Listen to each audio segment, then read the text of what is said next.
강남 납치 살해 사건 소식부터 짚어봅니다. 어제 피해자 3명이 모두 구속됐고요. 범행을 공모한 20대가 추가로 입건됐습니다. 이들의 목적은 역시 돈이었습니다.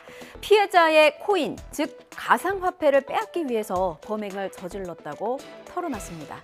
특히 피해자 가운데 주범으로 지목된 이모 씨, 피해자와 안면이 있고 범행 도구까지 제공했던 인물이었는데요.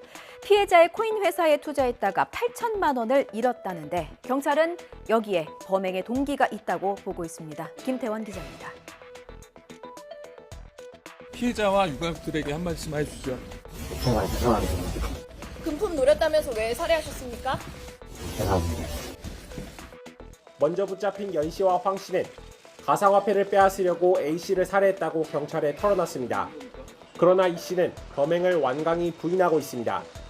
다만 경찰 조사에서 지난 2020년 A 씨와 가족이 운영하던 업체가 발행한 가상화폐에 8천만 원을 투자했다가 손해를 봤다고 진술했습니다.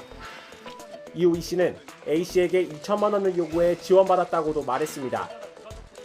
YTN 취재 결과 지난 2018년부터 실제로 A 씨는 감사, 남편은 이사로 가상화폐 사업을 해온 것으로 확인됐습니다. 이런 가운데 경찰은 지난 1월부터 이들과 함께 범행을 모의한 혐의로 20대 남성을 추가 입건했습니다. 아쉽고 또 안타깝습니다. 경찰의 대응이 조금만 더 빨랐더라면 최악의 피해만큼은 막을 수 있지 않았을까 하는 마음 때문입니다. 자, 그날의 경찰 대응을 다시 한번 짚어보죠. 납치 차량 번호가 전국 경찰 시스템에 등록이 된 건 처음으로 피해자 납치 신고가 들어온 뒤 4시간이 지난 후였습니다. 관할 경찰서장과 서울경찰청장이 보고를 받은 건 무려 7시간이 지난 뒤였습니다. 안동준 기자가 경찰의 대응 상황과 해명을 정리했습니다. 경찰의 강남 납치 관련 신고가 처음 접수된 건 지난달 29일 밤 11시 46분. 관제센터 CCTV를 통해 다음날 새벽 0시 52분 용의 차량 차종과 번호를 특정한 경찰은 4분 뒤 수서경찰서 관내에, 13분 뒤에는 서울청 관내에 일제 수배를 내렸습니다. 하지만 경찰은 이로부터 4시간여가 지난 새벽 4시 57분에야 전국에 공유되는 수배 차량 검색 시스템에 차량 번호를 등록했습니다. 경찰 지휘체계 보고는 더 늦었습니다.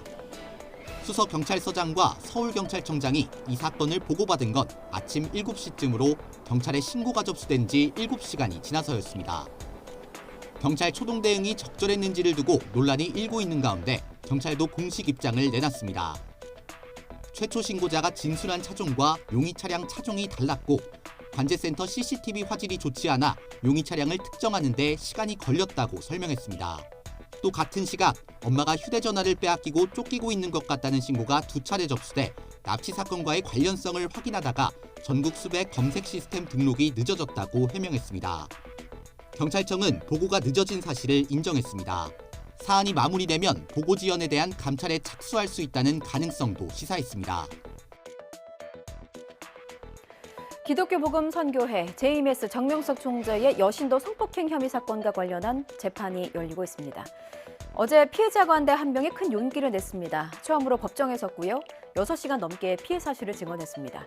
오늘도 또 다른 피해자의 증언이 이어집니다. 힘든 시간이었을 피해자들을 위로하고 또 오늘 법정에 들어설 피해자를 응원하면서 잠시 후 피해자들을 변호하는 변호사와 함께 이야기 나눠보겠습니다. 먼저 이성우 기자의 리포트 보시겠습니다.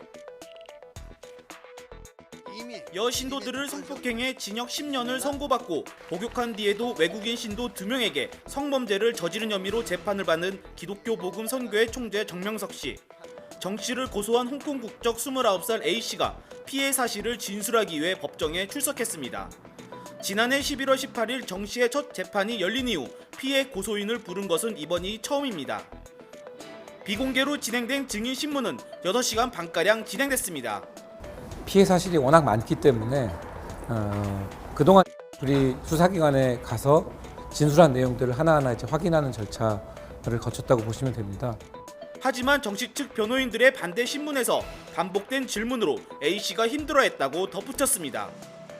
왜 저항하지 못했냐, 그 일을 겪었을 때 어떤 느낌이었냐, 이런 것들을 사실 과도하게 계속 반복해서 중복해서 물어보는. 증인 신문에 앞서 정씨 측 변호인은 고소인이 제출한 음성 파일이 증언을 무작위로 드러내 선입견을 줄 수 있다고 주장했습니다.